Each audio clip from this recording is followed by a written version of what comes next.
ናታላ ብርጌድን እንደ ጀርመን ውሻ አነፍንፋ ትደርሳለች እንዳለው ማንቀረ ከተኛችበት ተነስታ እንግዲህ ደብዳቤውን ሰጥቷት ዳጣ እያነበበች እያለች ከየት መጣይ ሳትባል ወይዘሮ አብርጌድ እንግዲህ ዱብ አለችባቸው። ይህንን ደብዳቤ ካላሳያችሁኝ ሙቼ እገኛለሁ አለች። አንቺ አይመለከትሽም ቢሏትም እኔም እኮ መጀመሪያ አደራ ብላ ሰላም ስትሰጥ ጠርጥሬ ያለሁኝ ዳጣ የሰላም ልጅ ናት ማለት ነው እያለች ስትለው አንቺ ምን ማለት ነው? አይደለም አትሳሳች፣ እሷ ሌላ ነገር ነው የጻፈችው ለቤተሰቦቿ እንግዲህ ኑዛዜ ነው ቢላት እንኳ በፍጹም አልመለስም በማለት ይህን ደብዳቤ ካልቀማሁ በማለት ከዳጣ ጋር ግብ ግብ ትይዛለች። ዳጣም ነገሮቹ አስደንግጠዋት ስለነበረ ራሷን መቋቋም አቅንታ ኤቢ አሁንስ አበዛሽው፣ አንድ ነገር ካደረግሽ ከአሁንስ በቃኝ እመታሻለሁ ብላ በስሜት ስትናገራት ናታልም እባክሽ አብርጌድ ተረጋጊ፣ ሁሉን ነገር ለወቅ አትበይ፣ ስለ ራስሽ መጀመሪያ ወቂ በማለት እንግዲህ ቢላትን በፍጹም ብላ ግብ ግብ ብትይዝም እሷ ግን በፍጹም ልትሰጣት አልቻለችም። ስለዚህ ምግብ እየበሉ ከበው በተቀመጡበት እንግዲህ እየሮጠች ሄደችና ቅድም የሆነውን ነገር ብነግራችሁ ታምኑኛላችሁ አታምኑኝም በማለት ትጀምራለች። አቶ ደረጀ ደነገጠ፣ አንገቱን ደፋ። አብርጌድ ምን ይዛብ መጣይ ብሎ ደንግጦ ሲያያት አባቴ አለች። ሰላም አደራ ብላ ደብዳቤ ሰጥታቸዋለች። ይኸውም ለናታል ደግሞ ዛሬ ለዳጣ ሲሰጣት እኔ ደርሻለሁ፣ ይህ ሚስጥር ምን እንደሆነ መታወቅ አለበት ብላ ስትለው አቶ ደረጀም በጣም በመደናገጥ ምግቡን እንደውም መጀመሪያውንም ምግቡ አልበላ ብሎ ተክዞ ከቤተሰብ ሳቅና ጨዋታ ጠፍቶ በተደነጋገጡበት መካከል ደግሞ ጭራሽ ይህን ብላ ስትናገር ብድግ ብለው ተነስተው ሄዱ። ከዛም በኋላ እንግዲህ ናታልን እንዲያነጋግረው መጀመሪያም አባቴን እስኪያነጋግረው የኔ ጉዳይ ይሆናል የሚያስጨንቀው፣ ይህ ነገር ይገባኛል፣ ምክንያቱም ማርታን ይወዳታል ያከብራታል ሲል አዎ አባዬ እንደዚህ አይነት ነገር ገጥሞት አያውቅም፣ እኔም ጠርጥሬ ያለ የሆነ ነገር አለ፣ ግን ያንቺ ጉዳይ አይመስለኝም፣ አባዬ እኮ ብልሃተኛ ነው፣ ሁሉን ነገር በዘዴ መፍጠርና የመፍታት አቅም አለው እያለ ሲነግራት አይ እኔ ያውቃለሁ፣ በቃ አሁን እኔን ለወይዘሮ ማርታ ልጄ ናት ብሎ መናገር ስለጨነቀው የሆነ በእኔ ነው የሚጨናነቅብኝ እባክህ እያለች ስትለው ስለነበር ተይው እኔ አናግረዋለሁ ደረጀን፣ ችግር የለውም አንተነ ደግሞ የምታናግረው አለችው።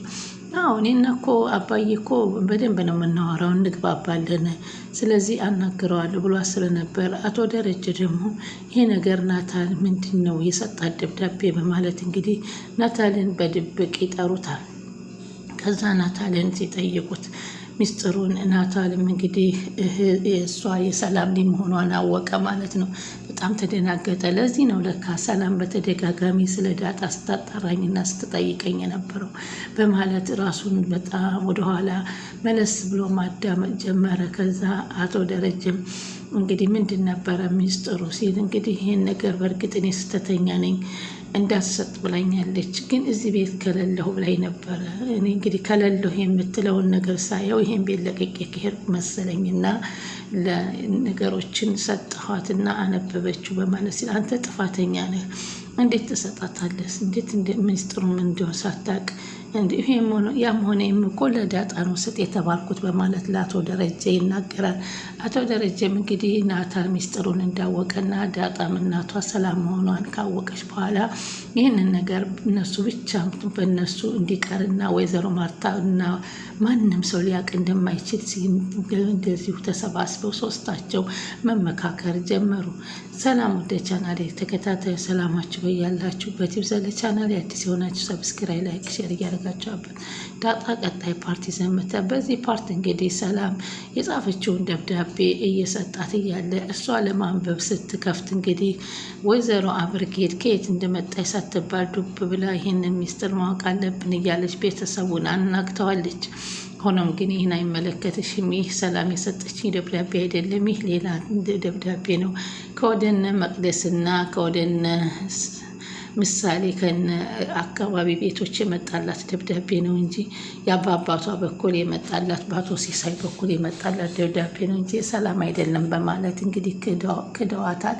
እሷም አቶ ደረጀን ሂዳ ይህ ነገር መታየት አለበት ብላ አብርጌድ ስታስጨናንቀው አብርጌድ ይሄን ነገር ተያላልኩሽን በቃ አልነገረሽ እኮ ይሄ እኮ በራሷ ጉዳይ እያለ እያንዳንዳችሁ እኮ የራሳችሁ የሆነ ጉዳይ ያላችሁ አይደለም። ይቺ ደግሞ ቤተሰብ አላት እኮ አባት አላት፣ ቤተሰብ አላት። ከኛ በፊት ያፈራቻቸው እነ ሞገስና እነ መድብል እንዲሁም እነ ብሩኬ አሏት እኮ። ከእነሱ ጋር የሚያገናኛት ነገር ሊኖር ይችላል። እኔ ነኝ እንጂ መቆጣጠር ያለብኝ። አንቺ ምን አገባሽና ትቆጣጠሪያታለሽ? እኔ እኮ ያደራ ልጄ ናት። እኔ ነኝ ከሆነ መጠየቅ ያለብኝ። እኔ ደግሞ አረጋግቼ ጠይቃታለሁ በማለት ነገሮችን ያደፋፍናሉ።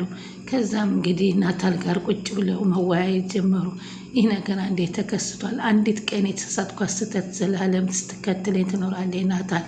አሁን ደግሞ ማርታን ማጣት አልፈልግም። ማርታን ብዙ ጊዜ እኔ ከአንቺ ውጭ በፍጹም ከማንም አልሄድኩም ብዬ ምዬላታለሁ፣ ተገዝቼላታለሁ። በእርግጥ ይሄ አሁኑ በተለይ በፍጹም ሳላቅ የተደረገ በስካር መንፈስ የተደረገ ስለሆነ እስካሁን ድረስ እንኳን እኔ መሆኔን አላቅም ነበረ። አሁን ነው እንደዚህ ብላ ትናንትና በቅርብ የነገረች በማለት ለናታል እንደ ትልቅ ሰው ሽማግሌ ሆኖ በመካከል እንግዲህ አብሮ መወያየት ጀመሩ።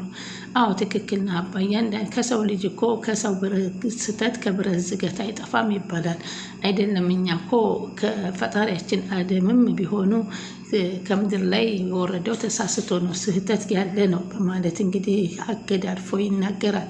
አዎ ልክ ነህ፣ አዳም የወረደው በዛ ምክንያት በተሳሳተ ምክንያት ነው። ስለዚህ ግን ይቺ ስህተት ግን እኔ ለዘላለም ጭንቀትና መከራን ይዛብኛል። በተለይ ማርታ ይህን ነገር እንድትሰማልህ አልፈልግም ሲል ችግር የለውም እኮ ዋናው አንተ ልጆች መሆናቸውን ማመንህ ነው እንጂ ይህን ነገር እኮ እነሱም እህቶች እሷም ዳጣም ወንድም አግኝታለች። እነሱም እህትና ማች አሉ። ከጊዜ ብዛት ቀስ በቀስ ደግሞ ነገሮች ቀስ እያሉ ሊሰማሙ ይችላሉ እና ምንም ችግር የለም። ዋናው ቁም ነገሩ እሷ ዳጣ እናቷን ማገኘቷና አባቷን ማገኘቷ ነው ትልቁ ነገር። አይ ይሄ ደግሞ አላስጨነቀኝም ሲል አቶ ደረጀ ይነግረዋል። ምክንያቱም አሁን ሰላም ከወለድኩ በኋላ እዚህ ቤት ተመልሼ እመጣለሁኝ፣ እነዚህ ልጆች የዚህ ቤት ውርስ ወራሾች ናቸው እያለች ስለ ውርስም እያነሳች ነው። ስለዚህ ወንድሞቿና እህቶቿ ጋር እኩል መኖር አለባት፣ እኩል ማገኘት አለባት እያለች ነው። አባዬ ይሄ ነገር እኮ ታዲያ ትክክል ነው።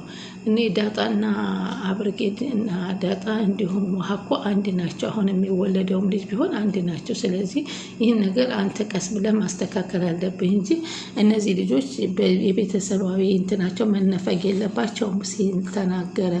አዎ ትክክል ነህ፣ ይገባኛል እኮ ግን እኔ በጣም ማርታን እፈራታለሁ። ማርታ ትሞትብኛለች ብዬ በጣም ነው የምፈራት። ማርታ እኮ ለእኔ ብዙ ነገር ናት፣ ለዚህ ያደረሰችኝ ልጆች የሰጠችኝ ናት ሲለው ሰላምስ ልጅ ሰጠች አይደለም እንደ አንድ አይደለም እንደ አባዬ አንተ ብትሳሳትም ባትሳሳትም እነዚህ ልጆች ተፈጥረዋል። ስለዚህ አሁን እኮ ዳጣንና አዲስ የሚወለደው ልጅ ከውሃና ከአብርጌድ እኩል አላደርግም ካልክ አይደለም በምድር እኮ በፈጣሪም ዘንድ ትጠየቃለህ በማለት ይነግረዋል። ትክክል ነህ፣ ይገባኛል አለ። ግን እኔ የማርታ ጭንቀት በጣም አልቻልኩትም እና አሁን እንደውም እንደነበረው እንደ መጀመሪያው ሆነህ ይህን ነገር ረስተህ ሰላም ፈጥረህ በቤቱ መኖር ይሻልሃል ሲል መክረዋል።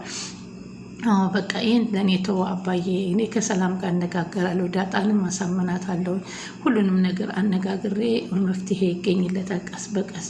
አሁን ያለውን ነገር እና ጭንቀትን አንተ አስወግደህ ከማርታ ጋራ ከሁሉም ጋር ያለውን የቤተሰባዊ እንትን በሰላም ፈተህ እንደ ደስተኛ ሁነህ ለመኖር ሞክር። እሷ እስከ መጨረሻም አትሰማም የምትለው ነገር እኔ ግን አልስማማበትም በማለት ናታል ይነግረዋል። ምክንያቱም እስከ መቼ ነው የማይስማ? የሰው ልጅ እኮ ዛሬ ወይም ነገ ሊፈርስ ይችላል፣ ሸክላ ነው አይታወቅም። ግን እነዚህ ሰዎች እንዴት ይሆኑ?